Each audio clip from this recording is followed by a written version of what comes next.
People says 2 near-death experiences and 1 fatal accident, but is that true? The second knock, the untold story of Annabelle.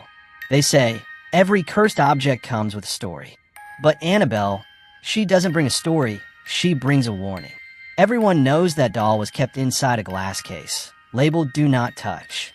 But one man took that warning as a joke, and then Annabelle made him the joke. It was the 1970s. A biker couple visited the museum. The boyfriend, rough look, full of attitude. Lorraine said softly, "Please, don't touch anything here."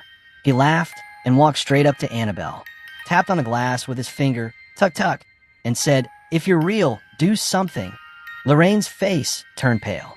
She whispered, "You shouldn't have done that." But the guy just laughed again, and they left. That night, the bike roared through the dark road. The girlfriend said, "Stop it, this feels strange."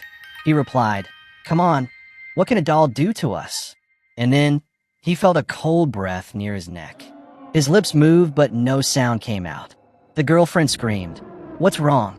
He managed to whisper only one thing: "She's here." The next second, the brakes failed. The bike crashed into a tree. The boy died on the spot. The girl survived, but she was never the same again.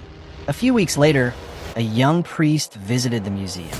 He stood before Annabelle's case and said, "God is stronger than this doll," and placed his hand on the glass. Ed shouted, "Don't," but it was too late.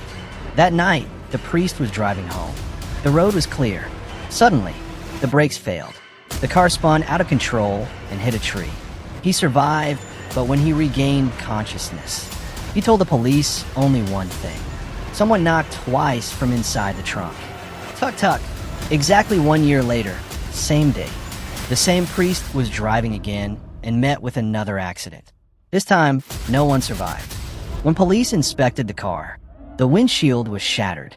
But the strangest part, rosary beads were scattered everywhere, as if someone had broken them apart. Years later, during an interview, someone asked Lorraine, "Does Annabelle still move?" She softly replied, "Sometimes she only looks at people who don't believe. And sometimes she knocks." And right then, the mic picked up a faint sound in the background. Tuck tuck. Never knock on her glass. She might knock back.